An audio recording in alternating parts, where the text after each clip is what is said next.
What's up, everybody, and welcome to All for Footy, the AFL podcast where good friends gather and gab about last week's games, this week's games, and everything in between. You can find us on YouTube, Rumble, and Spotify. So please like, comment, and subscribe. I'm your host, Nathan Norman, joined, as always, by the second best podcaster in the world, Daniel Big Daddy Raby. Nathan Milton Norman. How are we, my friend? Not too bad. Alright, and also joined by the charismatic cat boy. If 3 people having sex is a threesome and 2 people having sex is a twosome, this man is handsome. It's Ryan Wheels Fenton.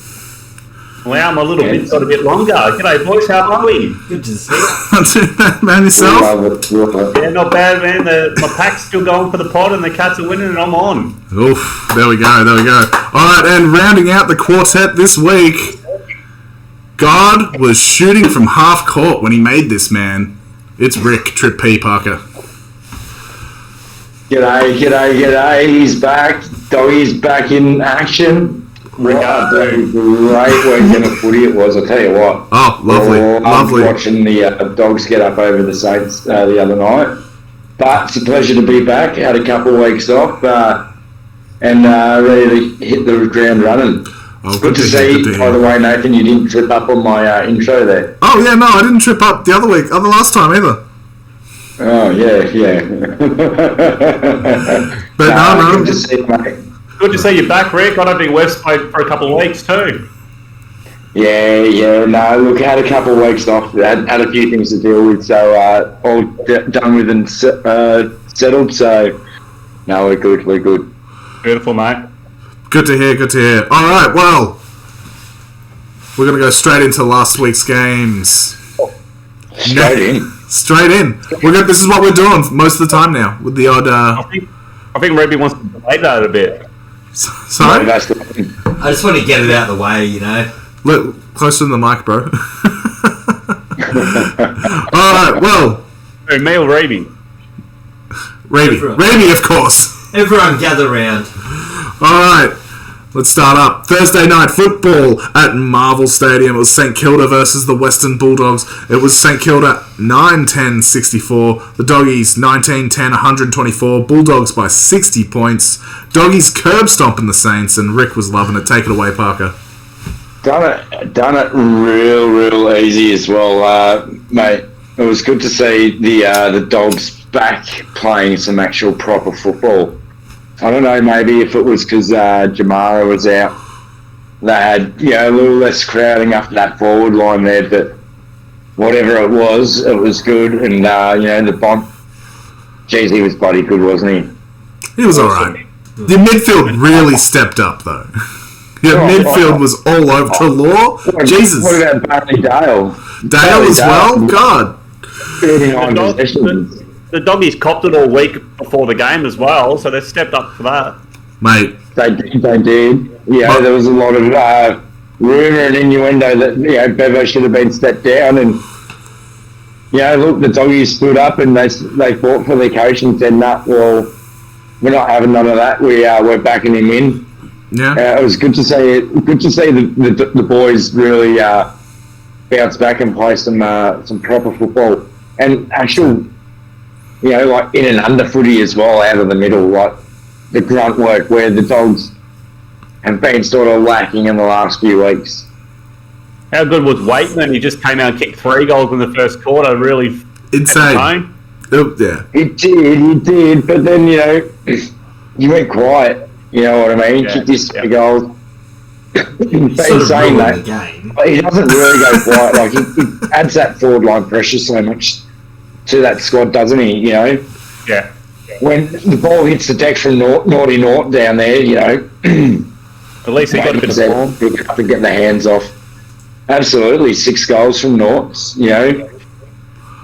Hasn't had the best start to the year, so no, but that was a good one. Hopefully, this is a kick up the bum for him, and 6 goals. It's very rare that you can kick a bagger like that these days against any side. So. Yeah, no, it's just not what footy is these days. Bond kicked 3 himself. Yeah. It was almost pretty much say you could see it was half time, over at half time, yeah. Oh, yeah. Look, the Saints won the last quarter, but that doesn't really matter at that point. It didn't matter. We were up by, I think it was like 70-odd points. So at three-quarter time, Dogs did it easy, took their foot off the gas and said, all right, well, let's concern ourselves for a better opposition next week. Yeah, and they did real good with our liver. Yeah, very, very well, It's up to our midfielders to sort of, step up their game as well. And as you said, like at the start, Hippie, Trelaw, he had a game and a half himself, but yeah, really, they filled the hole pretty well. Liam Jones down in that back line, he just, since he's come back to the club, he's just added that depth that we needed down in that back line. Some, seniority, someone that's level-headed, and the way that he goes about his footy in that back line, the intercept marks he takes week in, week out. Very good asset. Karmas, isn't it? Helped him out back there. Yeah, and Karmas as well, he was on his last legs at the club, they didn't know where to put him, and, they threw him a lifeline down that back line, and, he's taken it. He's taken it really well. Step a year for him, I reckon. Absolutely, if he can keep it up. Yeah. Look at the Saints. Reeves, what do you got to say? You're awfully quiet up there. He's been very quiet. It's funny. Oh, no, you get the floor on this one. That was just a flogging, so... Wait, come on. Surely you got some silver lining. Reeves having the week off. Silver lining is that I told Rick I was coming over for the first half, and as soon as the siren blew at half-time, I left. So... It was the only bit of silver lining, and Rick did mention that the only time this plan had been made was when Nathan was planning to leave at half-time in the grand final. And that didn't. And that didn't turn out so well, so he was still nervous at being me leaving at half-time, but nothing happened in the second half. And I actually missed a bit of the third quarter, because by the time I got home, I had to put Jai into bed, and then watched the last quarter. So I was happy with the last quarter. If I could just rave about the last quarter. I mean, our intent was quite solid in that last quarter, Rick. And, you've got to be a four-quarter team. And Doggies were they weren't there in that last quarter. So, question marks on your four-quarter effort. But apart from that, I mean, hats off to you and to Maddie. Ridiculous. Maddie cooked dinner for the night, and I had a lovely bit of bolognese there at your house. Very well enjoyed by the family. I brought the whole family over. Not the whole family, but half the family. Because I heard Rick was cooking, Maddie was cooking. So I thought, Mum, come over, Jai. I invited Paddy. He couldn't come. Sammy's overseas and Dave was in Rye. But I did invite them all. And and then we took a container of takeaway as well, just because... why not? When a Parker offers you dinner, you got to make the most of it. So... I enjoyed that part of the night. That was very gracious of you, Rick. You had one positive. You had one positive for the night. Young Darcy Wilson got the Rising Star nomination. Yeah, I was going to mention him. He got the Rising Star, did he? Yep. I wanted to just bring up a small Barney with the Rising Star, because he had his worst game for the season so far, but they did bring it up on the radio today and they talked about it quite intensively. And they state that it's due to a body of work, and that his body of work in previous weeks, he'd only just been tipped by Harley Reid and by the young fella from the Doggies the week before, where his body of work had been very strong. So it was awkward that he actually had to receive it on a week when he only had about the 12 touches or something, and we got flogged. But his body of work, for a first-year player, coming out of Wangaratta, the young fella, and he's stepped in, seamless. He's played every game. He's had a few big roles this year, playing some big clubs like Geelong, Collingwood, the Doggies, the Giants. And, so good on him, the young fella. Good country boy. Good on him. Well, I just want to give a quick mention to Riley West. Top player, isn't he?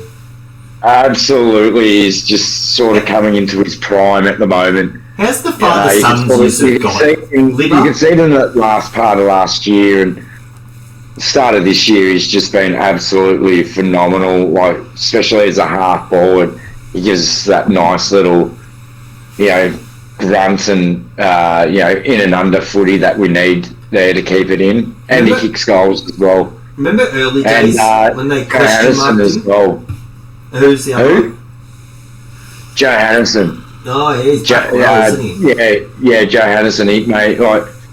He's just gone straight back to playing as a backman, not trying to do too much, and when the opportunity arises, use his speed, and so those two have really stepped up this year for the Dogs. Like, even though we've lost a couple of games, some close, like when we played the Cats, it was only 4 points, 5 points or something. You know what I mean? You got a few goals too. Yeah, so those two doing very, very well for the Dogs, so they should be very proud of themselves. No, good work. Go Doggies.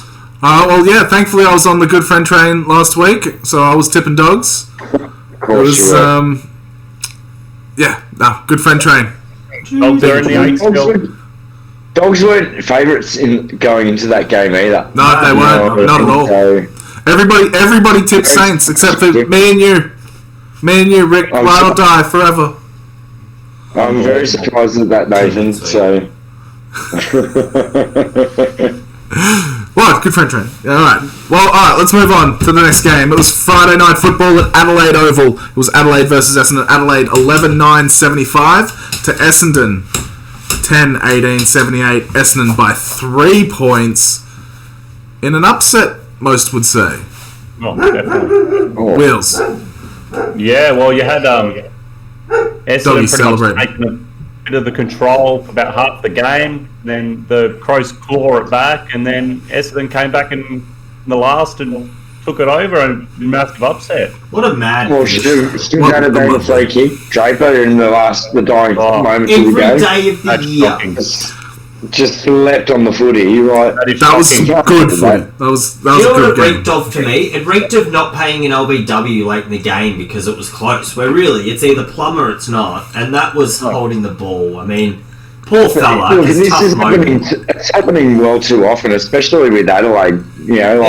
Stiffer Adelaide. I mean, what are they doing wrong? I feel like it's so hard done by here because it happened to them last year, and cost them a spot in the finals. And it's happened again this year. Poor it's such a close game. That's the main talking point, There's 4 umpires out on the field. I think 4 umpires. The fact that it's hard to pay. And then you've got another 4 boundary umpires added with 2 bloody goal umpires, and then you've got the bloody review system. Like, surely you get these... Yeah, but he was tackled straight away. He had no prior opportunity. It was a hard one, and everyone agrees that in that play you probably could have picked out 5 to 10 free kicks. So they did effectively... dive on the footy. Yeah, but they could... No, but before that's holding the ball all day, every day. Yeah, no, I get that, the physical bit of it, but they also... The moment of game was getting played under the whistle being put away. Sometimes it does take over a little bit. It's like a final... Where it's like sometimes... Yeah, it's not fair. It's playing loose with the rules. No, but it's also... Because if you look... the Adelaide supporters. Yeah, but Rick, if you look forward in the play about 5 seconds, there was highs, there was dropping of the balls, there was all these free kicks that also could have been paid. So it is very easy to pick out the one, but it also... Sometimes the last 10 seconds... It just got played out, and the umpire pretty much... I just think it wasn't seen. It just wasn't seen. There was, there was a group of players around the play. It was like there was so much vision impairment going on. 4 umpires, and they slowed it down. Yeah, they missed it. They missed it. They missed it. What's your alternative, Rick? They're colluding. Well, you just want to see the AFL come out and Essendon paid them off. Stuff up, where they did cover it up and say, no, we paid the right decision. At least admit it and say, we probably messed one up here. That's what I think. What, they haven't admitted to it? They've okayed it. Yeah. But AFL can't do that again because they did it last year. You know what I mean? And then, Adelaide get draft concessions or salary cap concessions or whatever they get, for complaining and... Hey, this is why it's the great game, isn't it? Because a bounce of the ball can determine the game sometimes, and sometimes holding the ball's paid, and sometimes it's not. It's pushing it back. How do you can't have the perfect. It wasn't even made though. Ask Stephen Milne, you can't have the perfect bounce of the ball. That's it. It wasn't even made, it was the ball up. But yeah, how's this one? Adelaide still haven't beaten Essendon since 2017. Really? Oh, Jesus. Go Bombers. You know, well, look, I think this was a weird one because a lot of people went in thinking Adelaide were the favourites. Adelaide or Adelaide.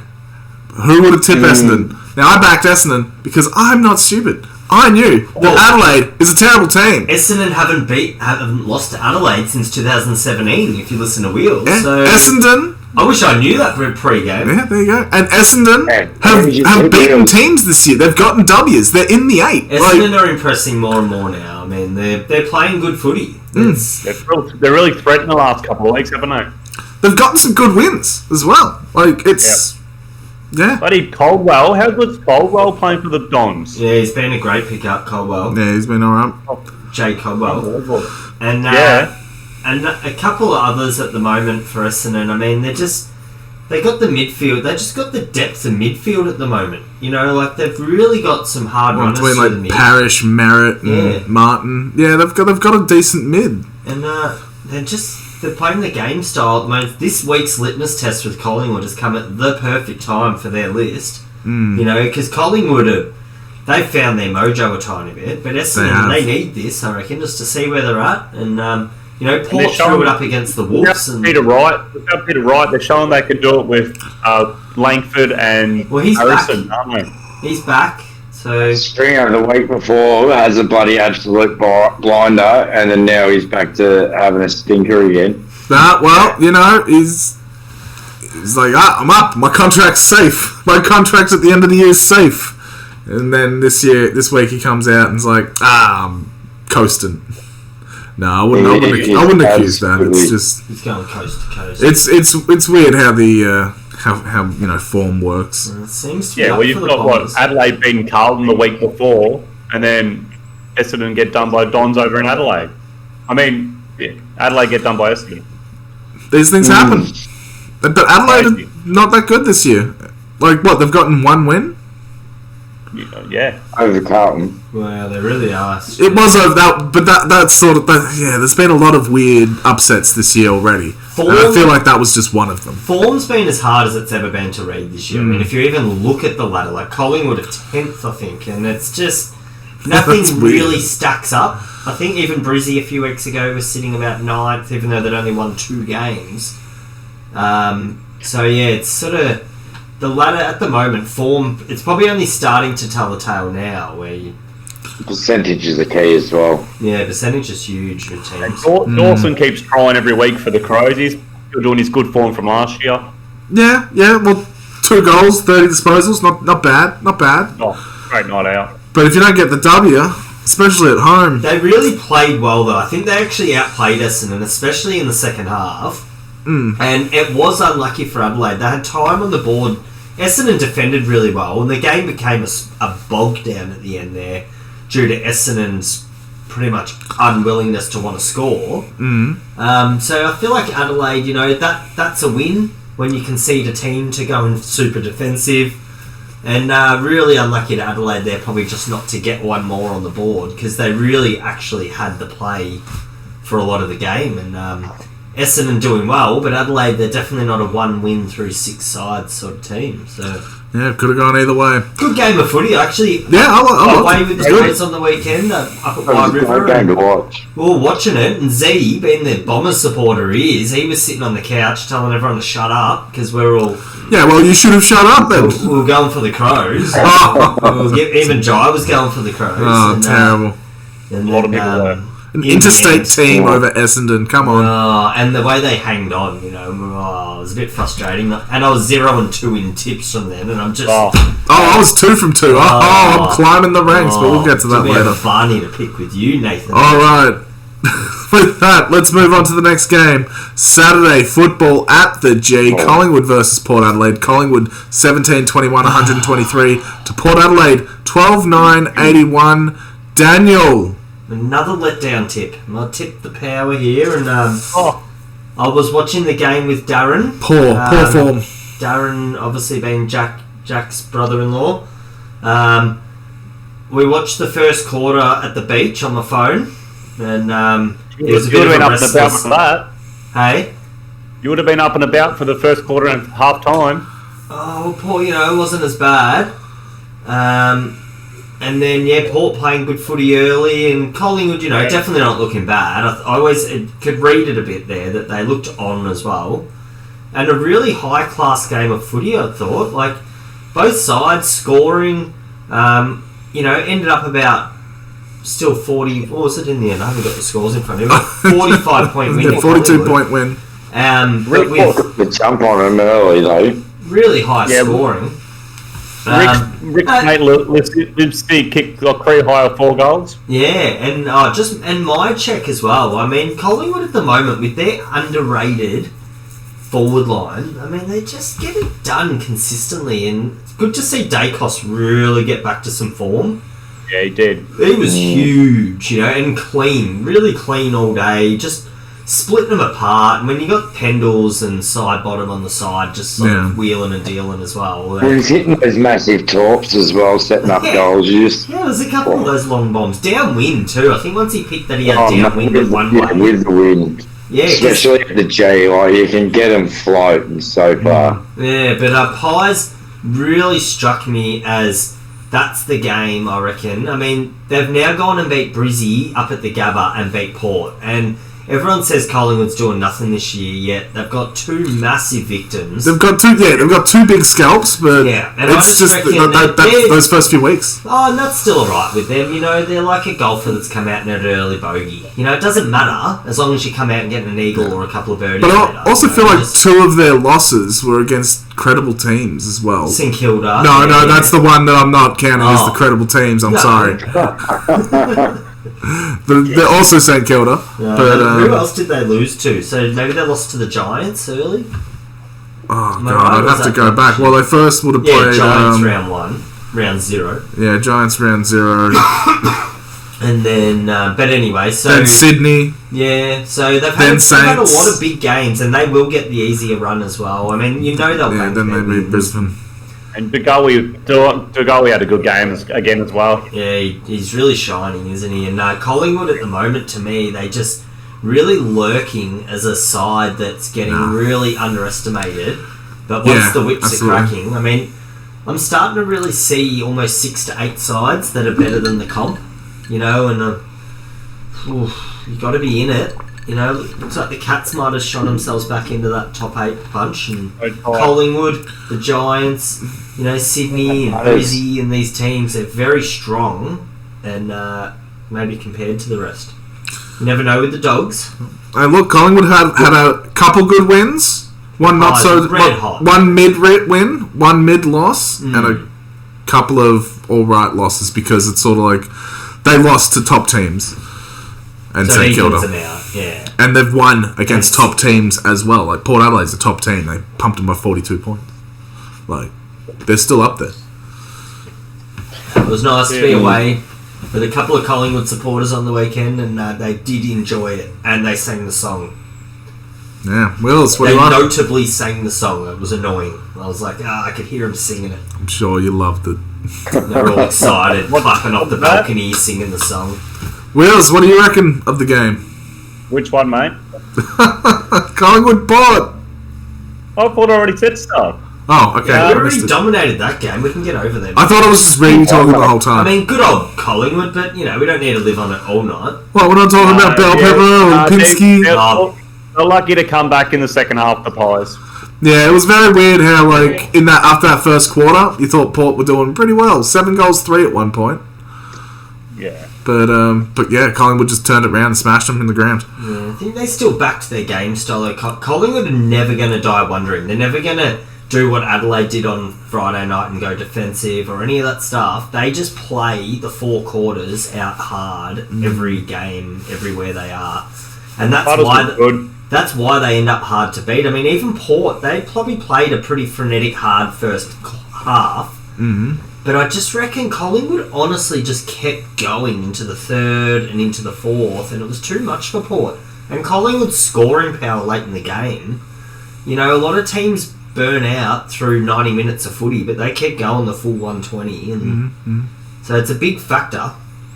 Yeah. It's the biggest factor. They're very fit. Like, they're super Did they use more of the corridor or the wings in this game? Oh, a lot of corridor footy. Yeah. Yeah, they really just got it straight down, you know, and got turned over a fair bit as well. But once they just kept bombing it in there with their numbers pressing forward, like, they kicked a lot of easy goals in the second half, which was noticeable.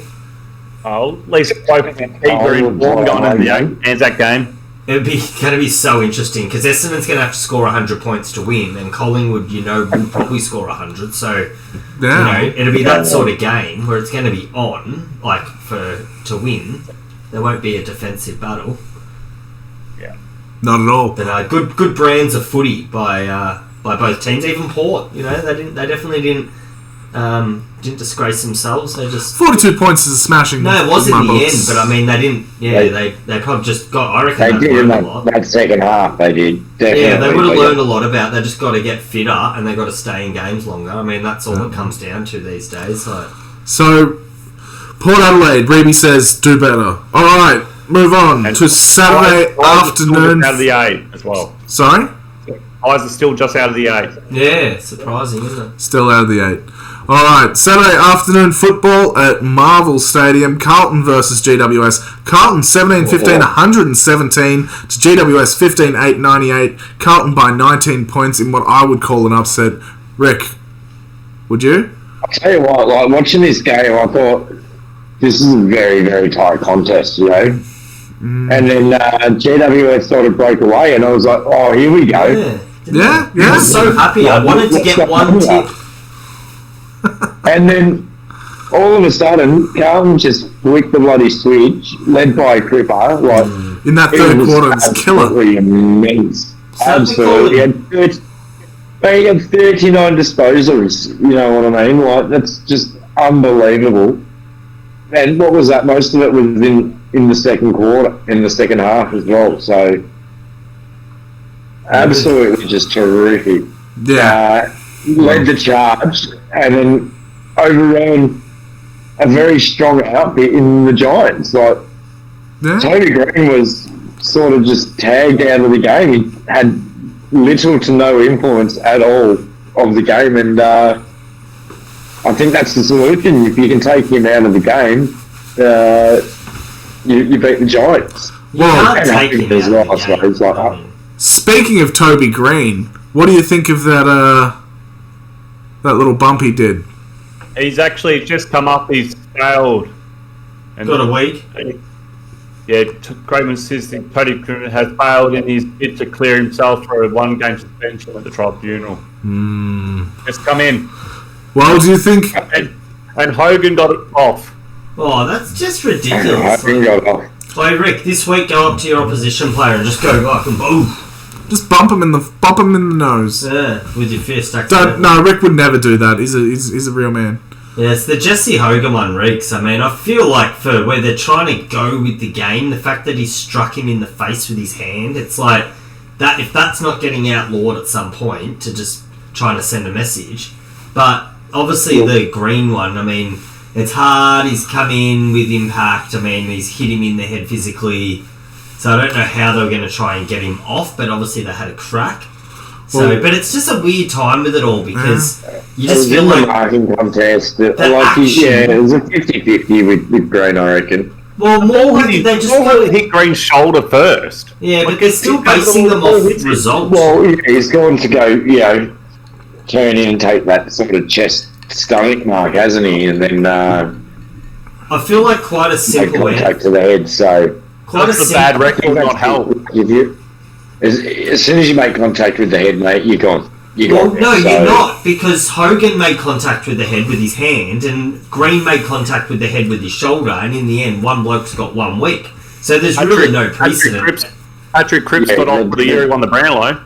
Yeah, well, there's no set rule at all. There's no rule. They play fast and loose with it. Like, just making up absolute whateverness on the spot. Yeah, no, it's like sometimes they're like, oh, well, we need to send a message with this one for reasons so like people can understand One not day to do they'll this. get It's like, well, firmness. that's a bit different. Like, mixing things up and. Well, they need to have a set firmness to the point where it just goes. That action should take in the responsibility, not the result. You know what I mean? And to be airborne and to hit someone in the head, it shouldn't matter what's happening. The onus is on the player, yeah. Yeah, exactly. And fair enough. He's got a bad record. Week. So what do you reckon of Jonathan Brown coming out and saying the game's turning into Gaelic footy? Well, then he's not helping the game at all as a brand. Wow. Because all they're trying to do is look. The whole thing is about trying to look after people, and if at some point, then you can at least put the onus on the person who doesn't get hit. Then at least there's some fair game responsibility. So action should come into it, not just result. Because why should it take one bloke to be down dead and one bloke to just get away with it? And there's either a week or there's a no week. It should just be the fact that if you run around with your elbows up or you fly in a bit harder than everyone else, be prepared to potentially cop a week here and there. Yeah, it was a brace, but it was like a brace that was gonna hurt. It was still like you're bracing, but it's not. It's yeah. It's still this is all happening. Think of the time, how quick this all is.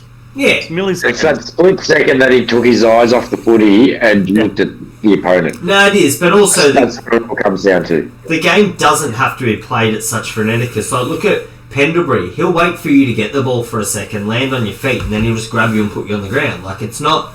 The viciousness can come from your psyche too, and you know that someone like Toby Green doesn't mind getting quite dirty, like white line fevered in aggression in plays, compared to the way that if...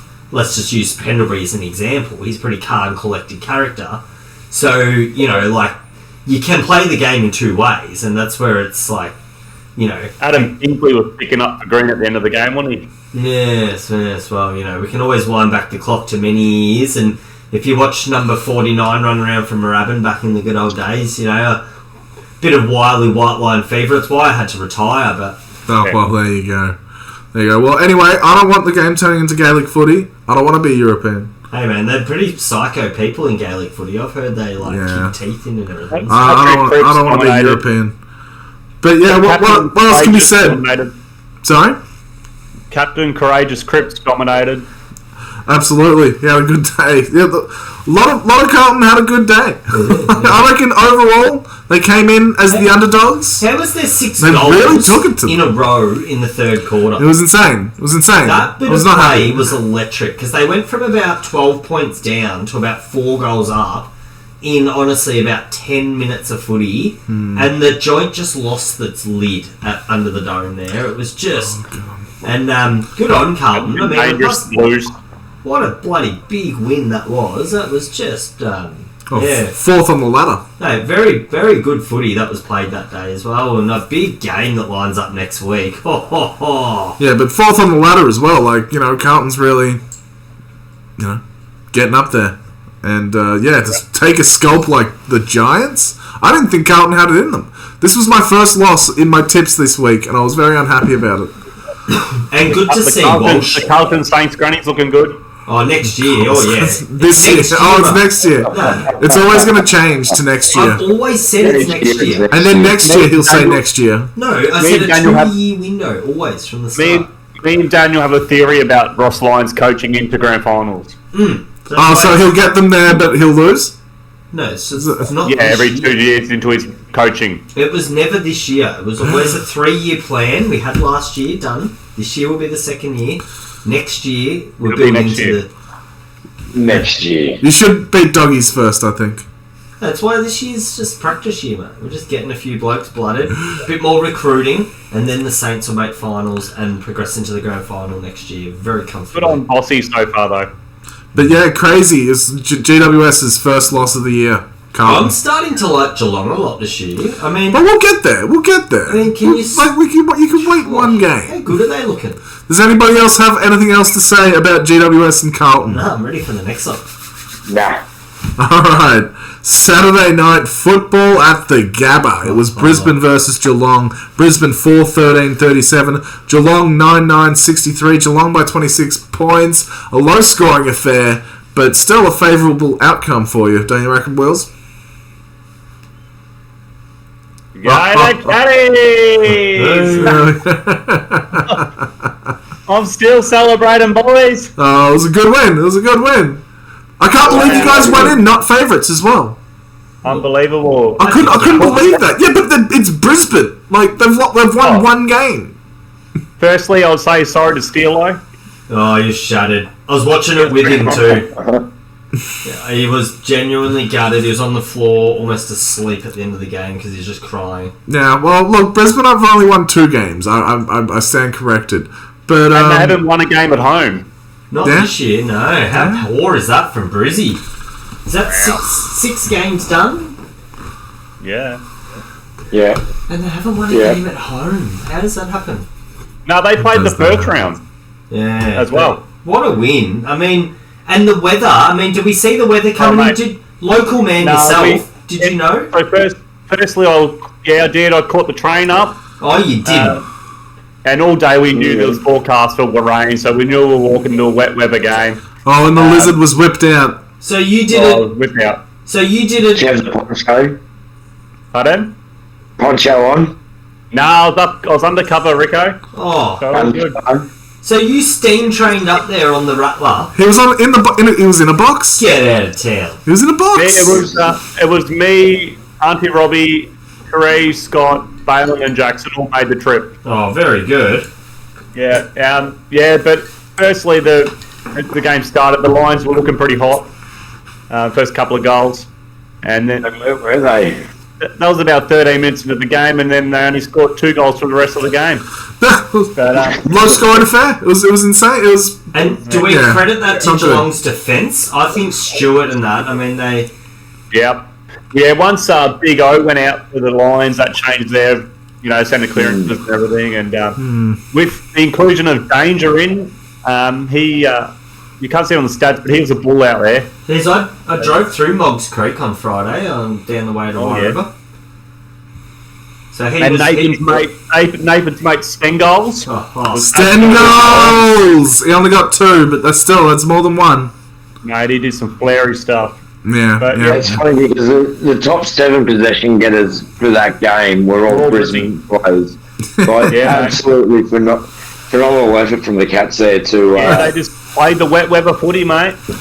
Man, it was pissing down as well, wasn't it? Yeah, it was. Mate. Yeah, I think that favours Geelong.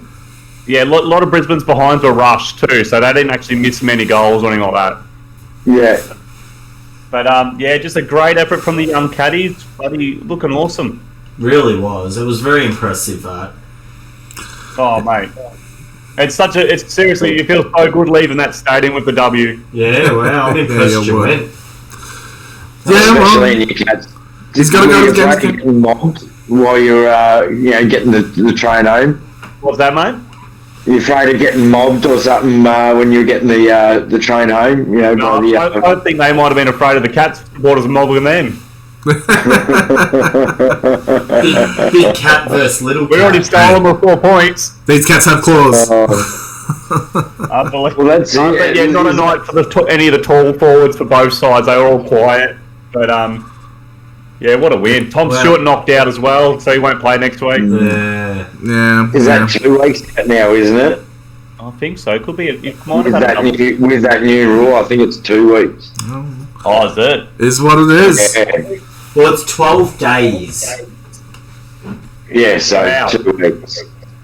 But the boys are on top of the ladder, but we've got the next 4 games are pretty tough.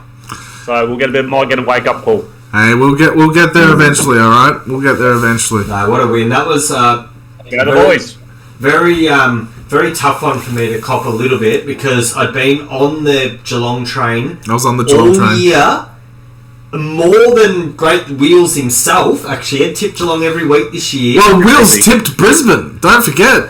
Oh, I know, but he'd also tipped against Geelong numerous other times this year, so it wasn't his first time off the train, where I just decided to jump off the train on the same weekend when he jumped on a train and went up to the game. And, it let me down getting off the train, so I was, for some reason I feel like I'm a Cat supporter, because it's like I got to get back on the train. Too much train talk. We're undefeated.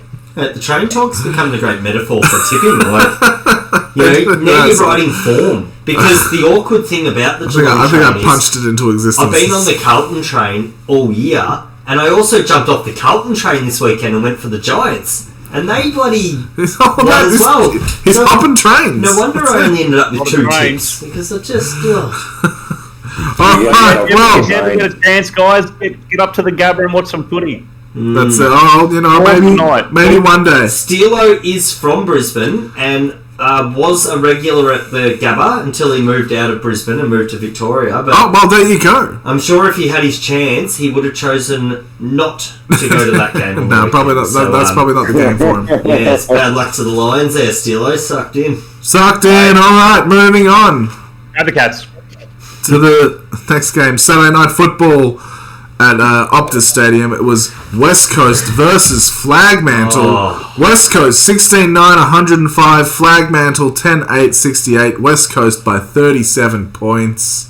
Stepping up for Harley Reid, don't you reckon, Wheels? Heard all about it, yeah. Well, to be honest, I didn't really get to see much of this game because I was at a game. But yeah, they had the scoreboard. I'm probably the wrong person to ask. I mixed up the lineup. Yeah, that's all right. I'll just say that I heard Harley Reid dominated, and they actually had the scoreboard up on the scoreboard, and people were cheering because West Coast were winning, man. It was hard to cop, wasn't it? Because you knew. Buddy. Reeves, take it away. I was baffled watching that score in the corner during the game because you sort of knew that West Coast, if they get up and about in a game, they actually carry on a bit. It's when they're down and behind that they get flogged. But to go, 9 goals to 3 in the first half, I couldn't believe what I was seeing down in the corner of the score there. So I had to flick over. Kept them scoreless, goalless in the first quarter. And then watching the Harley Reid show, I mean, if he's not the most important person to West Coast Footy Club since Chris Judd... Oh, Jesus. He's new. He's new. I know he's really good. Nathan only learnt his name last week. I learned his name last week. But, I knew about him. I knew Melbourne were going after him in trades. Apparently, he gets free food, free takeout wherever he goes in Perth. He's that big a deal already. There you go. So he can just show up, go into a bar, sit down, and the bloke's like, hey, Harley, just order up, whatever you want. The pressure. He might be the next Tom Scully. With West Coast, they've got no Oscar Allen, but Waterman's kicked 5 this week and 6 last week. How good's he going? Good to find one. And to see Yo back in the midfield for him just fit again, hats off to Ali Yo. I mean, he's battled for a long time with his injuries he had there. And Tim Kelly as well, just chipping in, now fit. And all of a sudden, that midfield looks elite when you sort of have Reid, Kelly and Yo going at it, with still some other fantastic premiership players around the fringes of their list. So, there's a lot to learn there. And some of the big questions now are, North Melbourne, in a weird way, they sort of maybe let one go or could have tried a bit harder. And you just feel like, would he be in this position, Harley Reid, if he went to North Melbourne? I feel like West Coast still, as much as they're not... I don't even know why he's even talking about that, mate. It's done. He's done. Is it West Coast? No, it is. It's a glooming. It's a bright light on West Coast right now for how well this kid's tracking. Because they've obviously given him. You don't go into games trying to lose. You don't go to tank. That's not about tanking, Rick. I'm talking about the development of young players coming through a club. And look how well Harley Reid's tracking. North Melbourne had tanked that last game and not have finished a bit higher, would they have got Harley Reid? Yeah, they probably would have. Yeah, but the past is the past. They didn't. They won their game. You move on. Yeah, but I'm saying, would he be the Harley Reid? And look at West Coast, they're absolutely relishing in it. Would he be the Harley Reid that he's been on the field if he went to North Melbourne? I'm saying I don't think he would be, because they've had a lot of examples of players come through who have ended up leaving, like the young fellow who's gone to Port and all these guys. Yeah, but not under Clark. Horn Francis left before Clark got there. Yeah. You know what I mean? So, you can't really say that. Anyway. Oh, look, anyway, we'll talk about Harley Reid till the cows come home. You could talk about Harley Reid till the cows come home. Absolutely. I don't want those cows anywhere near my house. What do we say about Freo? What do we say about Flagmantle? Ship sinking. I had them bloody coming last. Yeah. Yeah, but they're batting above average for me. Like, I can't believe they've gotten some wins. I wasn't expecting too much from them this year, but geez, Brayshaw and Sarong, they're still getting, plenty of touches of the footy and setting it up, but they're just not capitalising, not getting those forward entries. Yeah, they're a bit under depth, aren't they? And they don't have a forward line at the moment. It's been in the last couple of weeks, they were playing some really good footy at the start of the year, and just the last couple of weeks they've really just dropped off. So, and they're meant to have high raps about their defence as well. Yeah, they've got a strong defence, but they definitely don't have any cattle up forward, as in on the list down. There's no one breaking down on their forward line. But there's no excuse for them either, because they're not travelling. We know the teams from the West don't travel that well, right? Yeah. You're at home. You're in the Derby. The Derby is a different beast, though. This could be a one-off for West Coast. Yeah, West Coast are a very hard thing to judge. A team that has finished on the bottom of the ladder for the last 15 years, you know what I mean? You should be winning that game if you're Fremantle. Yeah, but West Coast are a real hard team too. They signed John Longmire on for another year. Why give him a year? You know what I mean? His contract ends this year. You say to him, if you don't make finals or higher, we'll go get someone else through the off-season. But they sign him on for this bloody 1 year, here's a consolation, because you've won a couple of games. Now look at them. They've turned to crap. Show a bit more commitment, club. Yeah. Absolutely, Oh, well, let's stop pulling on Flagmantle and move on to the next game. Sunday football. Firstly, when was the last time we said West Coast have won 2 games in a row? Thanks. I don't think we have on this pod. I don't think we have either. I don't think we have. Well, we've been doing this 3 years now. Well, they beat the can we go back? Let's go back through a couple of the wins. So they beat the Doggies last year. Did they win the game before or after that? No, I don't think so. Let's not go through it right now. Jesus Christ! I was just remembering their last wins. I do want to move on to the next game. That's what I was planning on doing. Do your research through the week, leaves, and come back to it. I feel like they did win 2 in a row. Do your research during the week. I think they beat Hawthorn and the Dogs 2 weeks in a row. Well, let's see if they can get 3 in a row. But we'll get to that. I'll find it. No, we'll just get to that. All right. Sunday football at the SCG, Sydney versus Gold Coast. Sydney 17-8, 110 to Gold Coast 8-9, 57. Sydney by 53 points in a barn burner. Mr. Parker, how's your barn? My barn's looking pretty good. It's raining at the moment. I'm here in the rain outside, which is nice and relaxing. But thankfully we can't hear it. Sydney, geez, they didn't really show too much in that first couple of quarters for me. And I think Gold Coast sort of just ran out of legs. The game was nothing special. You know what I mean? Yeah, I know what you mean. It was one of those games where you could say, yeah, Flanders got 34 possessions, but what did he do with them? In a losing side, and then Gordon and Heaney, they just stalwarts. They just do 30 possessions, 26 week in week out. So just standard there. There's nothing really too flashy sort of football to sort of watch there, I reckon. Nick Blakey was pretty creative. Yeah. He's just set it up from behind all day. Yeah, the Lizard, but he does that every week, you know what I mean? That run, and if you don't protect that run off that half-back line, the Lizard's just going to tear you apart. The Lizard. You know what I mean? So, yeah, not really too much to say about this game, really. Army, he's their number one option up forward, and he's doing a good job. He kicked 4 on the weekend, but then you got Papley. I think he kicked 3. Grundy had another good game. Grundy, yeah. Well, Grundy is a good ruckman. But you expect that from Grundy, being a former All-Australian playing against... Being taught everything he knew by Max Gawn, under the tutelage of Max Gawn, he would have learned, that's what's made him next level, Who's that? Legs 11? Brody Grundy. Yeah, no, he's just learned everything he knew from training with Max Gawn for a year. Yeah, Max Gawn's nickname's Legs 11. Oh, is it? Okay, alright. I just call him Max because we're tight. Oh, yeah, I get it. Big Max, like the burger. I thought he was gone. What about King on the weekend? He kicked 2 goals for the Gold Coast. What do you reckon? Is he doing enough down there? The King? Nah. Yeah. Not this game. The better King. Nah, they try and mix it up a fair bit down there, though.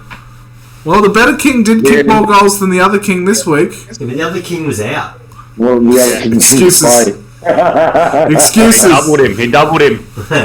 I thought you can't double nothing. Sammy Flanders had a good game for the Gold Coast. I mean, having his 34 touches, he's coming along, Flanders, and I just feel like the Gold Coast. Yeah, but what's he done with those possessions? That's what I was saying at the start, Reeves. 34 possessions, and you've been done by 53 points. Yeah, but at least he's getting them. I mean, getting them half the battle. Possessions are really they're worthless, mate.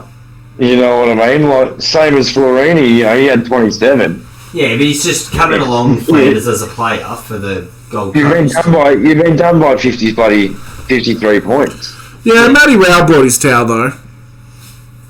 Oh, we're just trying to put a slight positive spin on there. What's a bit of effort, you know what I mean? Yeah. You need consistency, especially from a side that, has been bleeding the AFL dry of resources. You got to remember, the Suns have brought in a lot of young players, and they're not experienced, but the Sydney are young but more experienced.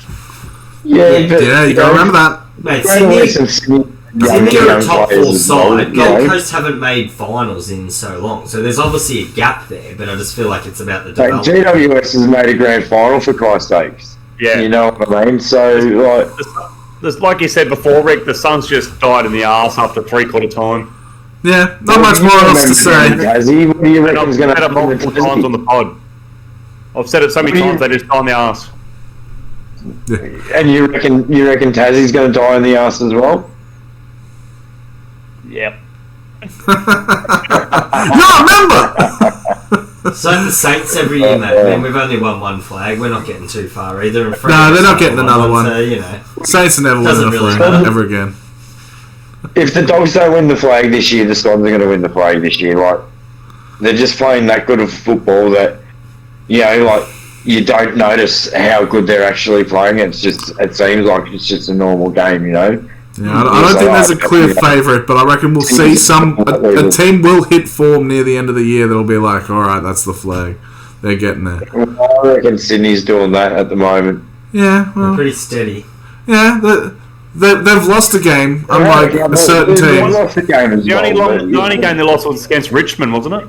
Yeah, it's the G. So that's a bad game. So that's a bad team to lose against as well. Yeah, but Sydney didn't play overly bad that game, and Richmond had a lot more strength on their list in that game. And then, Hey Ryan, can you tell me about an undefeated team this year? What more do you want to know, mate? What team is undefeated this year? Yeah, boy. Yeah, there we go. Was that meant to be a trick question? I'm getting tired of doing this. I've almost forgot what it's like to lose. It's like the reverse of last year. It's great. Hey, we can't beat anyone above us, and we haven't lost against anyone below us.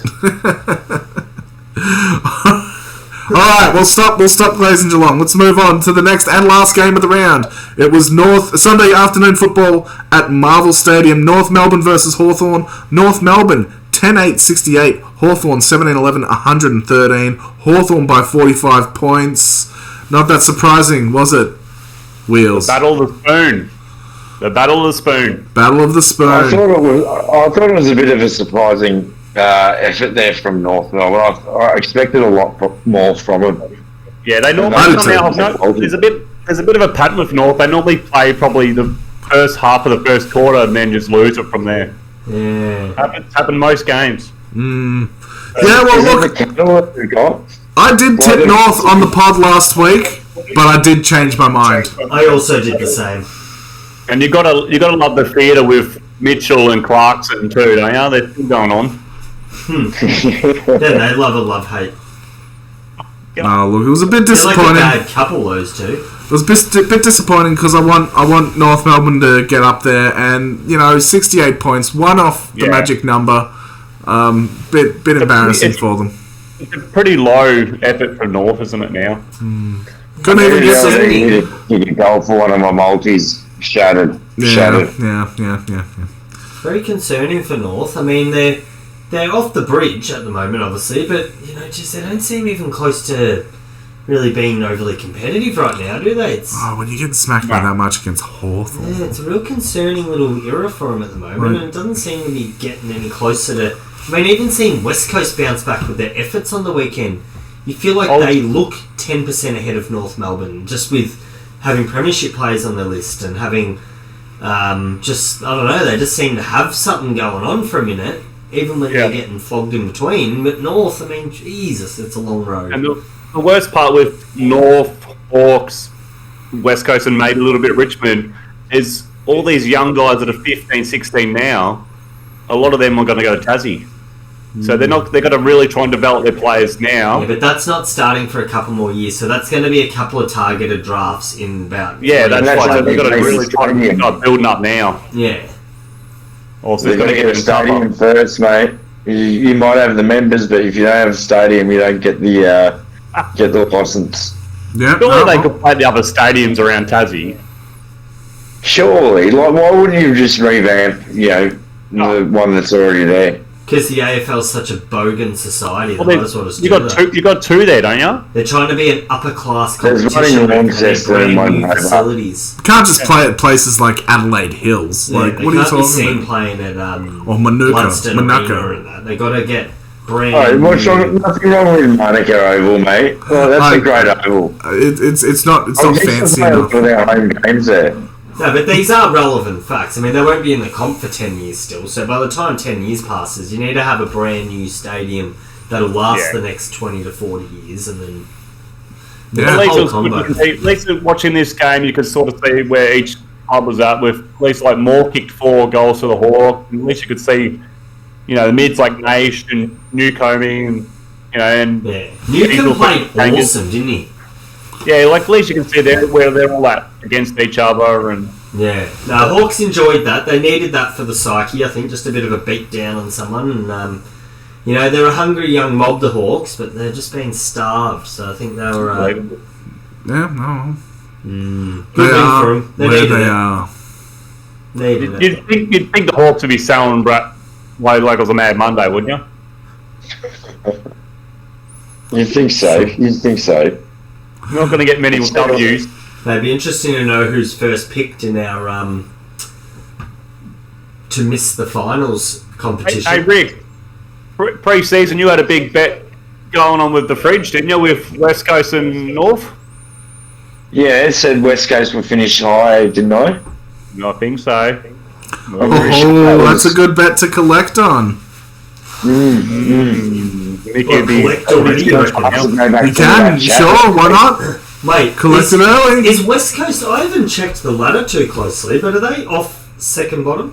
Yeah, West Coast have won 2 games. They're above Richmond, Adelaide, North, and Hawthorn. Oh, wow, they're sitting at 14. Looking pretty safe there, Mr. Parker. It's just Parker's 2 games. It's not Parker's rubbing his hands. No, but now he's got all those other teams in the middle to contend with us. We'll follow that bet with interest for the next. That bet was. Yeah, it'll be interesting. Alright, well, that's it for last week's games. Alright, let's move into the tipping results this week. So, just to top it off, only the highest score for the round was 6. And that was yours truly. Thank you very much. I got 6 this week. For a guy that his phone wasn't working. I got 6. I'm not clapping. Sorry? I got 6. You got 5. Why are you lying? I got 6. You got 5. No, Boulder Dash. You got 5. Can you read? No, Or which ones did I get wrong? I don't think you can read. are you reading the app or are you just guessing? I'm reading the I app. have the app open in front of Are you me. sure you're not looking at your NRL, Rick? North, GWS, and Adelaide. That's it. I can see the number 5 written next to What did I you. get? I got the Dogs.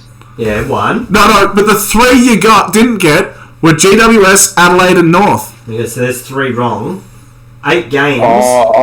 Yeah. Because there's, Come on, mate. You're meant to be Yeah, up I with guess this if you follow Because there's a footy. bloody bye. Aren't you a Okay. professor of algebra? Bye, mate. I thought you were a football nuffy.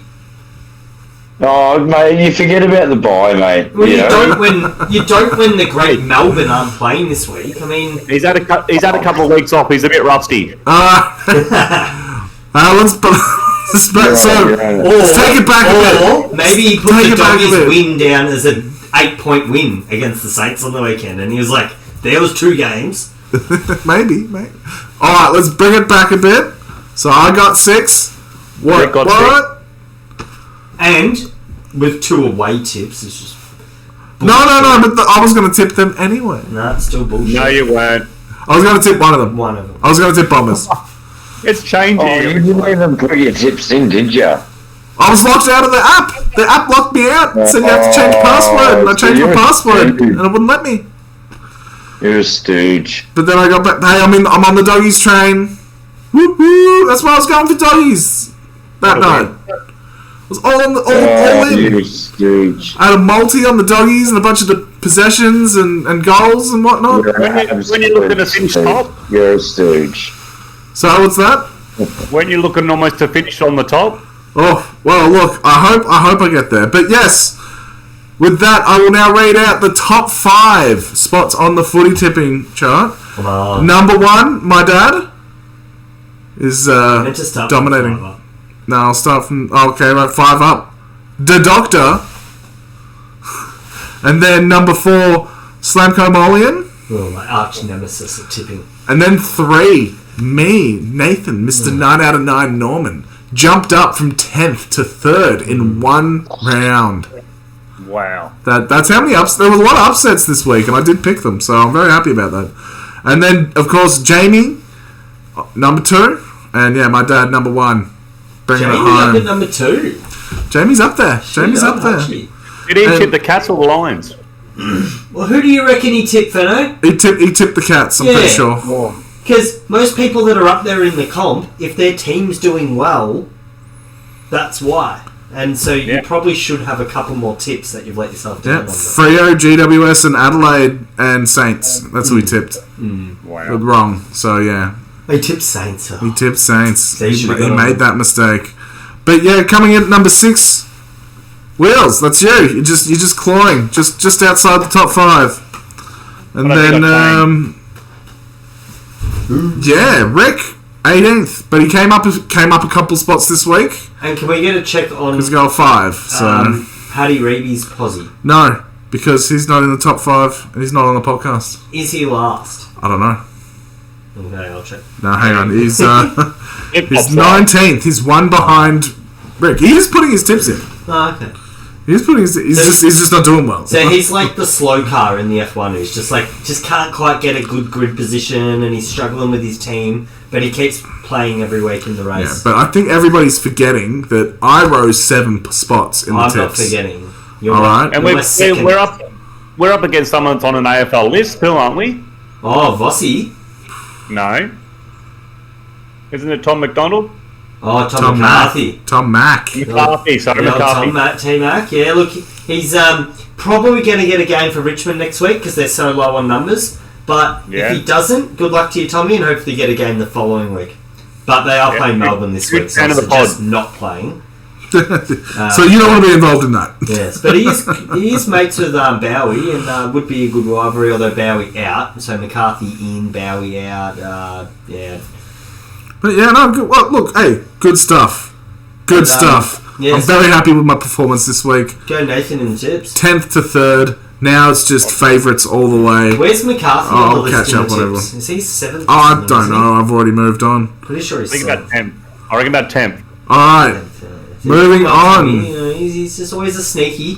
moving on to this week's games. It's Wednesday night football, of all things. Footy's on tomorrow. Footy's on tomorrow. Shit, yeah. It is Richmond versus Melbourne at the MCG. Reeves, who you got? Well, look, it's very hard to look past the 2000 premiers. Richmond have one game. Have won one game. Premiers, sorry. You know, you guys, just ever since you won that granny, you've just been sizzling. And, you know, Richmond obviously won in 20, the year before years. We've been a solid team every year since we lost that. Every year since we won that granny. Yeah. We haven't like wavered in. We just fall apart when finals hit. Yeah, don't worry about finals. Yeah, during the year. During the year, we're pretty solid. Rock solid. Like, statistics say you're going to win this game. Because we're dope. So, yeah, back to D. On the train. All on the friend train. Lovely. Rick's on the friend train as well. Thank you, Rick. That's his tip. He's not there, so he's on the friend train. That's on the friend train. We just picked him up. He's on there. He's on board with us. So we're taking him there. All right. Wheels, who you got? Oh, well, both these teams are coming off a week off, aren't they? Yep, they're coming off a bye. Challenge. This is their first game, so no advantage in that regard. And the ladder's actually how it should go be. for the Tigers. Oh, fuck off! Actually, not on no train. Get on the train! We're on the train, he bro! just jumped off the train. Punt road. Sorry for the absence, guys. I just had to check up on it. Yeah, you just had to ruin our D's day. for me, mate. D's for me. Yeah, no, every sane man goes for the D's in this one. Man, Rick's like Harley from Harley and Rose, and he's just jumped off the train. Is he? I don't know even know what you're talking about. He's a rebel who used to run around the outback, like robbing people and shit. Harley. Oh, okay. Sounds lame. It's Rick. He's Harley, Maddie's Rose. Act lame. Oh, fair enough. Well, look, we're all going Melbourne. Alright, next game. Thursday afternoon football. The ANZAC Day clash. Essendon versus Collingwood. Reeby. Wow, what a contest this one is lined up to be. I mean, if there was an ANZAC Day clash you were going to go to over the last 10 years, I reckon this is the one. I reckon you sit there, you wait. You know, you don't go every year, but you go, oh, Dale, let's go this year. You know, it's going to be a ripper. You go for Essendon, I go for Collingwood. You know, we hate each other on this day every year. But I reckon you go to this one. And other days as well. But the tip, I mean, I've lent towards Collingwood, so I think I'm going to stay fat with the Pies. I just think their system at the moment is getting back to what they want it to be. And Essendon, as much as they've been playing well, I just think this will be a bridge too far for them once the game patters out. But they're going to play well. I mean, they'll probably be right in it. And, geez, if they could pinch it, wouldn't that train be chugging? The train wouldn't. Well, no, there's no train in this game. No, but their train will just be chugging. Yeah, not that I'd be on it. I'd be well off it. Oh, we'd just be watching it sail off. Anyway, let's stop train talk. Rick! His head's barely in the screen. Toot, toot. Stop it. Rick! Essendon, Collingwood, who you got? Don't know about this one. But you look at how Essendon have been playing and you look at Collingwood's form. Which has come good. It's hard to go past them. What's that? It's hard to go past them. But yeah, being at the G, I reckon the Pies. Pies for me. Alright, Wheels. Yeah, I'd say the Pies as well, but I wouldn't be surprised if the Dons came and won it as well. But you just don't know them. Especially with the big fella back in. Well, that's it. It could go either way, really. Oh, with the game the way it's going this year, yeah, like all the games the way they're going this year, yeah. Wouldn't be surprised if Essendon got this one. And Pendle should get his 10,000th disposal this game. Oh, lovely. How many does he need? Lovely jubbly. So that will probably go up on the scoreboard if he gets that one touch. How many does he need? Oh, one. One. Really? Yeah. He just needs one. Yeah. Well, best of luck. Hope he gets that touch. And I'd play the Pies. And he also could be a good chance to win the... what is the medal called again? The John Han. Is it the McHale? No. I think it's the John Han. The John Han. The John Han. What's that? It's the medal that you're talking the about. The Anzac Day medal. No cat player ever wins it. For the best on the day. Yeah, the John Han. The John Han. John Han. How do they come up John with that? Han. Oh, you know, I don't know the etymology of these words. Okay, so John Han. So there's been some. Isn't that the guy from that show? No. John Han. Well, are you going to all get up nice and early that morning too, boys? I might go to work. Mate. Yeah, always do. I believe there is a few dawn ones getting talked up at Hyatt, at the Hyatt RSL in the morning, which I've declined to attend to. But yes, apart from that, I don't know. I don't have a lot of ties to having to be anywhere with any commitment of sadness. But what about your good selves? Well, Ryan's fucked off. I'll get up in the morning and turn the ABC on and do it that way. Yeah, it's nice. I enjoy that. Yeah, first year with the little ones, so can't really go too far without him. Yeah, no, fair enough. Maybe we could meet up. No, that would be my dawn service. Maybe we could meet up. Pay my respects that way. Play some two up with myself. Yeah. Wills, how are you going to spend it? Yeah, I'll probably be up early with no choice. But yeah, normally some people just have a bit of a candle at the front of their house and do that for a little bit too. I will probably just do that. No, fair enough. Oh, yeah, nice. I might do that as well. Oh, good. Wholesome. I might light a candle as well, actually. That sounds really ideal. I'm going to be doing something similar. I'm going to be burning an Australian flag out on my front lawn. It's going to be fun times. It's going to be fun times. You didn't just say that. And the New Zealand one? Oh, by the way, I'm going Collingwood as well. I'm going to burn a Collingwood flag, and I'm going to burn an Essendon flag that night if Essendon win. And of course, I'm not doing anything like that. Are you guys planning to watch the footy anywhere? Yes. Good change of topic. I'll probably be watching. Probably just at home, mate. Just at home. I was going to be popping in for a couple of hours work. Of course, got to work on a public holiday. Yeah, us subbies, we don't get paid public holidays, mate. So we just roll in, get a couple of hours, a bit of cash in handy. Maybe have 3 coffees, just walk around, have a bit of a look for a while, and then should be out of there before midday. So Sounds horrible. Real tough one, and then just focus into the footy really for the afternoon. So yeah. Terrible. Rick, does our mate Ryan Lanky go to the games? What's that, mate? Does our mate Ryan Lanky go to the games? I think he is going to the game on Saturday. Thursday. Sorry. Go, Yeah, mate. I think so. No, fair enough. Thank you, mate. Yeah, But yes. Well, obviously, if Essendon get up, we'll still be happy for our Essendon fans out there. But I'm rooting for Collingwood too. I've got Collingwood, so yeah, Collingwood all round. All right. Wait, do we make Rick say that thing? No, we don't have to make Rick say nothing. All right, moving on. Friday night football at Where'd you go? It's alright. Oh, you're back normal again. All right, cool. Hey, he's back. All right. Friday night football at Manuka Oval. GWS versus Brisbane. Reeby, who do you have? Wow. This one has got me in a pickle with the Giants. With a couple out now. With Green obviously going out. And I feel like they have another out or two. So Brizzy, they come into vogue having not won at home this year. Maybe they only win on the road. So maybe they barely win at all. I'm going to tip the Giants. Wow, what a tough game. I don't think it's that tough. Rick, what do you reckon? I'm going Brizzy. You got a zag. I reckon Brizzy are going to bounce back from last week's defeat, and they're going to win. When everybody zigs, you zag. All right, Wills, who you got? Well, it's a bit of a flip of the coin, isn't it? Bit. Has anyone got a coin that they can flip for me? Yeah, Nah, flip your own coin. Heads or I've tails? got a penny. Brisbane. Heads or I've got tails? a penny. Heads for Brizzy. Brizzy. Lincoln. Tails. No, make him go for Brisbane. I got tails. Giants for me. Giants. After all that, Giants. All right.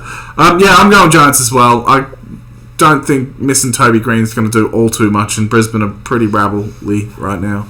They've got a couple of wins under their belts, but still. Definitely. We'll see. Maybe Geelong were just that good, though. Possibly. Alright, also, Friday night football at Adelaide Oval. It is Port Adelaide versus St Kilda. Dan.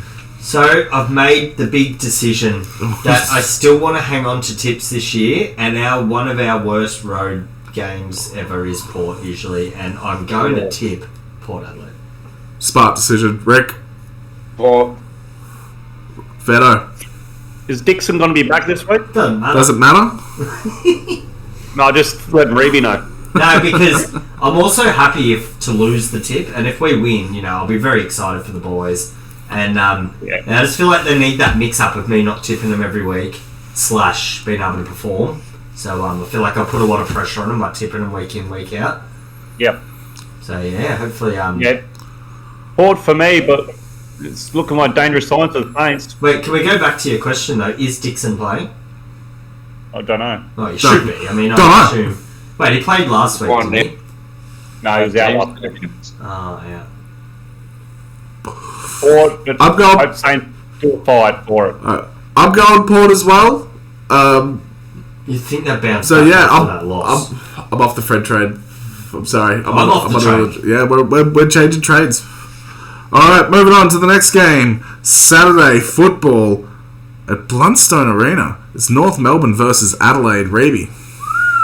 What a game between teams that need wins. I mean, this really shapes up as a game that North, they've got to fancy themselves, because when else do you fancy yourself?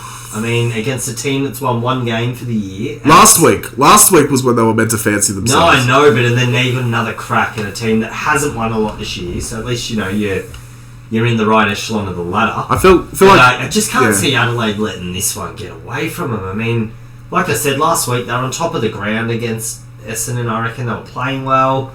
So I just surely Adelaide get this done, but... it wouldn't shock you to see North get a W. Wouldn't shock me at all. Wouldn't be an upset, you wouldn't say, but definitely Adelaide. Yeah, Rick? Adelaide. No trepidation about it, though. I mean, North got nothing. Come on, mate. Nothing. You serious? Nah. I mean, I'm not going Are you serious? It's cold down there. Yeah. You know what I mean? That's probably the only thing. But no, mate. That's it. Are they going to go down there and... They've got to get the win. They haven't played down there much as well. Both teams need to get the win, though. But Adelaide just need the W. Doesn't matter. Wheels? Yeah, sorry to the North and Crows supporters, but this game's going to be very hard to watch. Could be a flogging, yeah. Could be, When's Sloan coming back? Oh, yeah, Jesus. What did he break his hand? Not for a while. Just keep him out of your mind for now. He'll be back. I think it's an 8 to 10 week injury up front. So. Oh yeah. I'm going to go Crows, but I reckon it'll be close. Okay, all right. No, fair enough. I'm going to go Crows. I do think North Melbourne have a chance. I do think North Melbourne's will get a couple of victories this year, and they'll be against teams that'll be like, what the fuck? Yeah, maybe Carlton or something. Yeah, something like that. Maybe Melbourne. Ooh, so who knows? Alright, well, let's move on to the next game. Saturday afternoon football at the G. Geelong versus Carlton Reeves. Oh, this week of tipping, it's actually bloody tough. I mean, I sat there last night with the screen on at home, with the tally, with my phone, and I was having a good look up on the big screen, and this was the one that stumped me the most. I'm still actually not decided, but I'm going to try and break my way through it. Do it. I jumped off both trains last week after being on both of them all year, and they both kept winning. So now I feel bad. Which one do I jump back on? And do they even want me back on?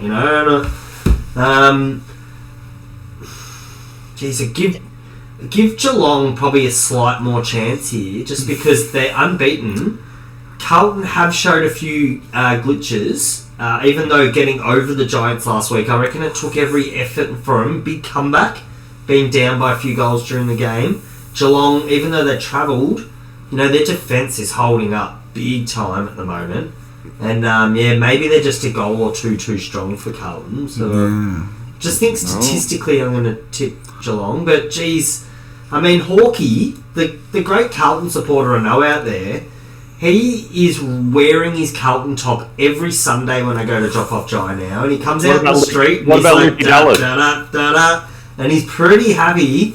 And he gives them a big chance to knock his off this week. So, it's Has Lukey Dallas got a bit of a walkabout going on? Mate, he's wearing his old 1995 Carlton top to work. You should see him strut around. He thinks it's bloody 1996 and they're going for back-to-back. So, they're nowhere near that level. The Carlton fans, that's why I do enjoy Carlton's up and aboutness. But they were up and about like last year at points, and they're up and about at some points, and then they fall apart.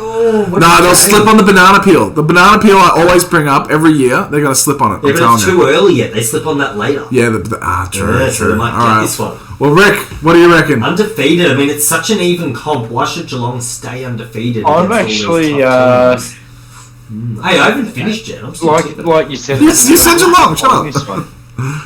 I'm going Carlton this week. Yeah, mate, good do it. They knocked off GWS last week. It's not a stretch of the imagination.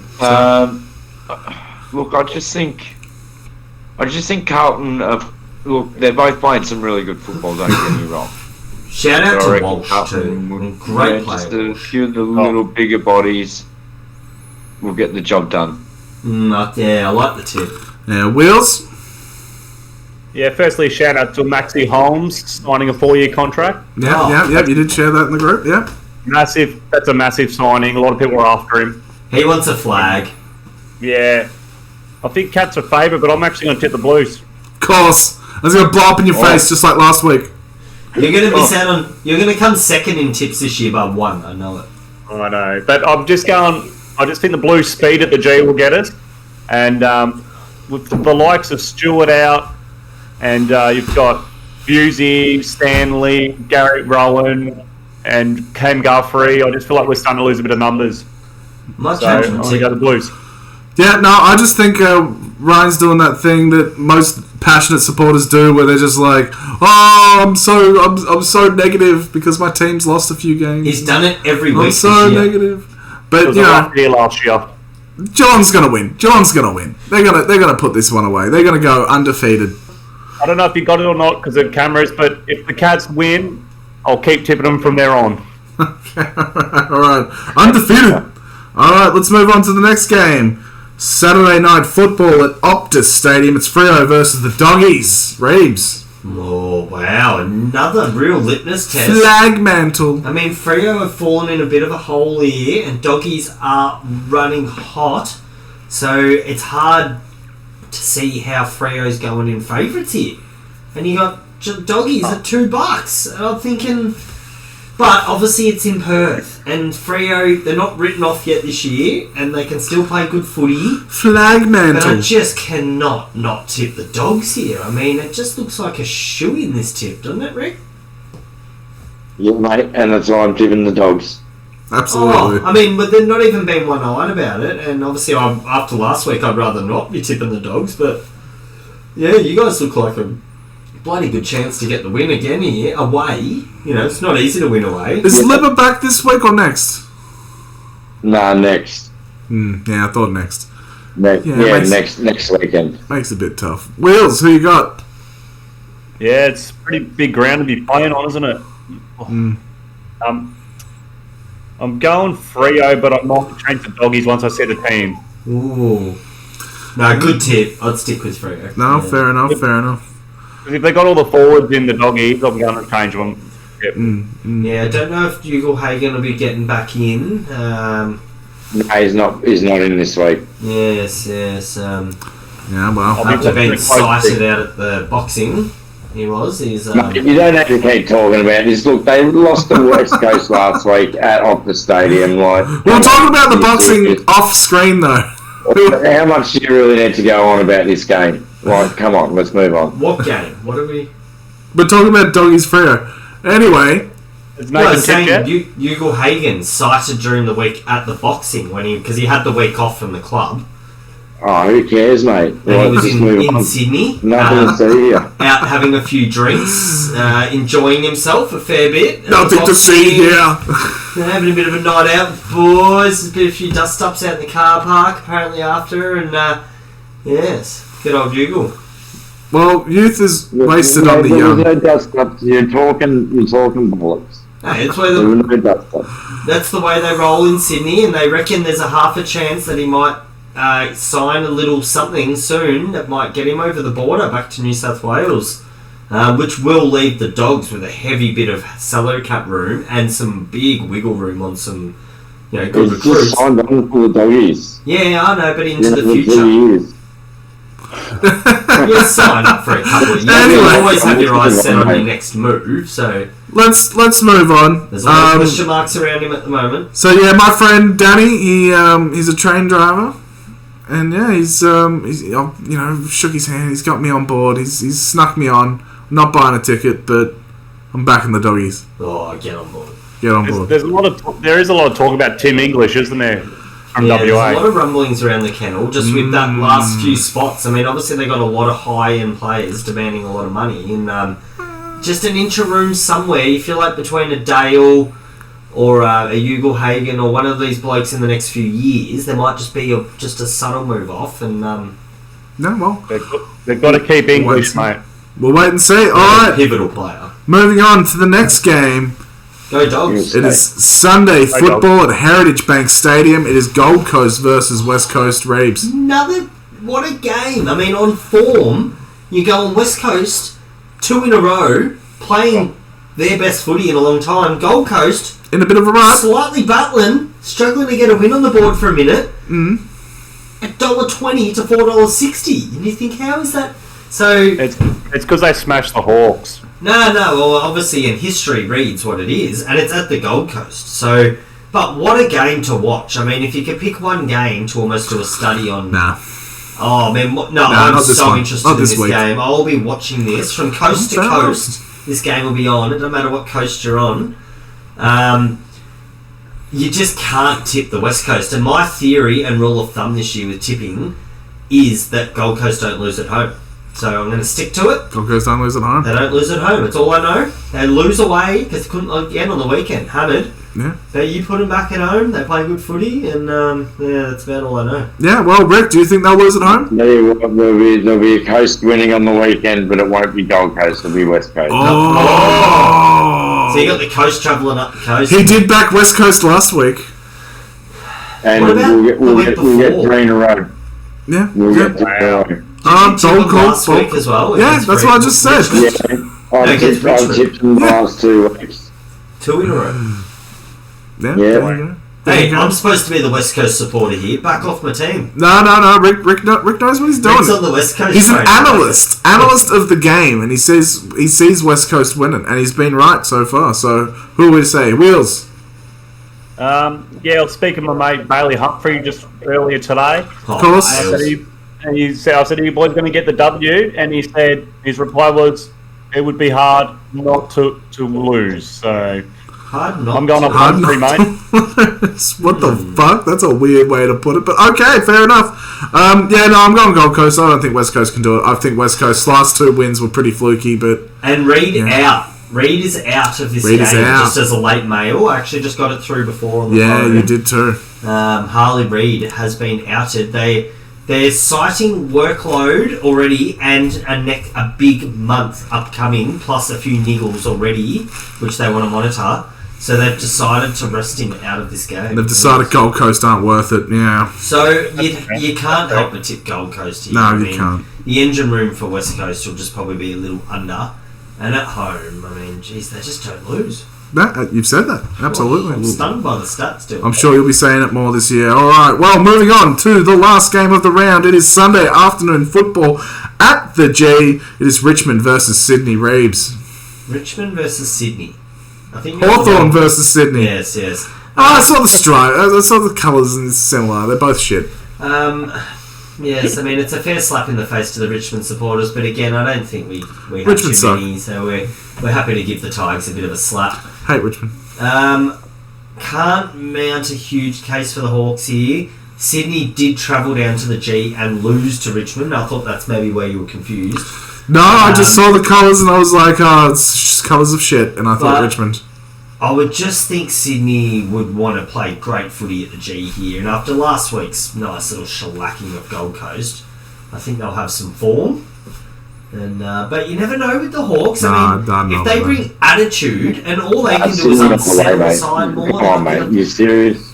No, I'm just saying that's how... You're serious? You really think that Hawthorn are going to have a chance to get Sydney on the weekend? It's ludicrous. It is ludicrous. It would have to be that they bring the game down to a boggy, it's shit weather, it's 8 goals versus 10 goals. But apart from that, Sydney are going to kick their butts. Mate, you're waffling on just to waffle on. Like, there's not a chance in hell that Hawthorn are going to beat Sydney on the weekend. Like, no chance. You heard it here first. I'm just saying, after their win finally last night, I'm that confident I'll put a Palmer on it with you. Oh, here we go. Put your money where your Palmer is. Well, why don't we put the Palmer on it, but you give me whatever the sports bet line is. And that's back of Jimmy's. No, that's fair. I just want straight up head to head. No, because I'm tipping Sydney, so you can't just twist my arm like that. Is the loser cooking the Palmer? Yeah, no, but... Well, you think Hawthorn have a glimmer of hope? Well, a glimmer? Well, no. So you have to offer me the line. I'm not tipping them, so why would I go them to win when I'm hungry and I want a free Palmer? Yeah. And then just proves my point. You just waffle on to waffle on. Well, why don't we just check what the line is, and then I'll see if you're interested. You got to remember his second team is the Hawks, so he's got to sort of stick up for him. Yeah, just a little bit. But you can't lose a Palmer at the same time. Let's get this over with. The line is 18. The line's 18.5, so 3 goals, which I'm still not even willing to take. I think Sydney will win by 5 goals plus. All right, you think? Yeah, Sydney, Wales, Sydney by 10 goals. 10 all goals. Right. Ooh. Sydney by 10 goals. Yeah, well, Sydney's gonna smash it. Maybe silly. I just said they're a glimmer of hope. I didn't say they're gonna win. Yeah, no. Well, I don't see that glimmer either. But any team can win on any day, so whatever. All right, Saints. Not the Saints, no. Moving on to sports bets of the week, boys. Who's got theirs ready? Yep. I don't have one. All right, well, you get yours ready. Wheels, we'll start with you. I'll post mine to the later. Hold on a sec. I thought I deleted, but I found it. All right. So I've got what is going on with our great bets too? Oh, we're waiting for everyone to top up again. Top up, everyone. So I've got a 14-legger. I'm going Richmond, Melbourne, either team under 39. Ooh, already done. Essendon, Collingwood, either team under 39. Giants, Brizzy, any team under 39. Ooh. There we go. Port Adelaide, Zagilda, either team under 39. Oh, wow. Well done. Oh, what's happened? I'm going Adelaide head-to-head, Adelaide half-time leader, Adelaide three-quarter leader, Geelong Carlton, any team under 39, Doggies Frere, any team under 39, Gold Coast head-to-head, half-time leader, three-quarter-time leader, Oof. Sydney head-to-head, Jesus. and three-quarter-time leader. Damn, that's paying $15. Put 10 on it. Do the maths. 150. That's it. So you pretty much did your tips. Well, no, because a lot of them are under either 39. Yeah, I know. You made it harder, so you got to get your tips and get your fucking margins right. Well, best of luck. Yeah. If things go the way you plan, you'll rise up off of sixth spot in the tips. That's for sure. That's it, mate. Get on it. All right, Reeves, you got one? I have one, and I'm just putting in the last inches right now. So we have Melbourne second. So I've put a multi on with every game this week. Okay. And I've betted on the second quarter of every game. So I've got Melbourne at the line, which is 6 at the second quarter against Richmond. Collingwood at the line in the second quarter against Essendon, which is 2. Brisbane, which is 1 against Giants. St Kilda, the line is 4 against Port Adelaide for the second quarter only. Mm-hmm. Adelaide, the line is 6 against North Melbourne, just for the second quarter. Carlton versus Geelong, I've picked the third quarter because Carlton traditionally have very good third quarters at the moment, and the line is only 1.5, so I picked the third quarter in that game. Bulldogs, second quarter at the line. Yep. The last two, I'm just putting them in as I go. But Jesus. I'm going to go West Coast at the line against Gold Coast for the second quarter only. So I feel like they'll have not a bad second quarter. Mm-hmm. And the line is 8.5. So Gold Coast could still win the quarter. Yeah. And then in the last game, Sydney at the line for the second quarter. And that gives me a total of 289 to 1. Jesus. All right. For my running of the bill of the second quarter multi. There you. Alright, well, you got to take us out to... When are we going back out to Akamis? Oh, Akamis, when this multi gets up. How about if it doesn't get up, we also go? We could, but if it gets up, we'll definitely go. But if it doesn't, we might... whatever. Yeah, we could just go. Alright, well, my multi of the week, it's just a 5-legger. Just a cheeky 5-legger. So cheeky. Christian Petrarca to kick a goal against Richmond. Pickett to kick 2 or more goals against Richmond. Pickett. Yeah. Kyle Langford to kick 2 or more goals against Collingwood. Yeah. And Jake Stringer to kick a goal against Collingwood. And Jesse Hogan to kick 2 or more goals against GWS. Oh, wow. Good multi. What's it pay? So I put $5 on that. Powered it up. $7.71. $38.55. I've got a good feeling that multi's getting up. I hope so. Hopefully we get put it on some group bets. Well, I'm waiting for people to top up. Like you and Raby. I'll top up now. Alright. Rick, I'm waiting for Flip, Raby and Mickey to top up. You're topping up last. They're waiting for you to top up. No, I've already told them I'm waiting. Yeah, I don't think they're going to be topping up. I think they don't want to get their money robbed. Yeah, that's right. I'm sick of my winnings going. Alright, well, let's move on to closing thoughts. Was Rick going to do a multi? No, he said no. He's using his phone. He's a responsible gambler. Rabes, you got closing thoughts? Closing thoughts? You always catch me out on the blue. It comes out every week at the same time after the bets. I just never realised what I've done. Shout out to the man. Can I just give a Steve Irwin out? Who's Steve Irwin? An award that I give. That's who he is. He's what he loved doing. That's who he is. That's what his legacy is. Never heard of it. It's my award. Yeah, I think you hijacked somebody's name. He lived his whole life, Steve Irwin, just to be shouted out as dedicator. Jack Robbo. I mean, the man from WA who just won the Margaret River the other day. I think it might have been on Monday night or Sunday night when the final was on. And he just shredded it out at main break. I mean, he absolutely carved it. Big shout out to John as well, who came runner-up in the heat. But Jack Robbo, he just knows that break harder than anyone, and he just skated it like it was a skate ramp. Absolutely tore it a new one. Skated People like were a skate standing, just clapping, going, how the hell did he land that? And John, in the heat before, actually to get into the final, had a perfect 10, which is hard to do, to get a perfect 10. Just couldn't get one in the final, but had a couple of 8-point rides, obviously. But Jack Robbo had the 9 ride and the 8.5 to get a 17, just to beat John with the 16. And it was one hell of a final. They played it off for a couple of days because the swell did die just a bit, and they really wanted to wait because they saw there was a big swell coming.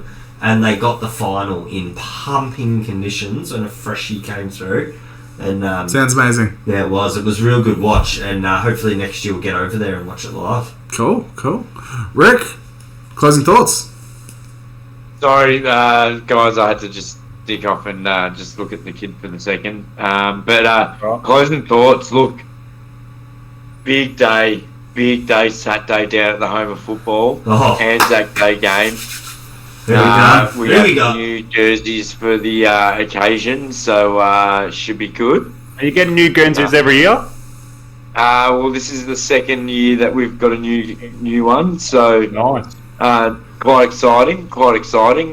We get to purchase those jumpers as well afterwards, so I've got my one from last year, and same with the Indigenous ones as well. I've got my Indigenous one, and it's always good to get those special commemoratives. But also going to be celebrating my 250th game on the weekend.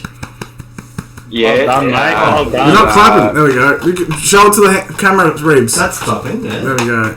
It's been a long trudge, but other people have got milestones as well. Rodney Johnson's playing his 100th game for the club.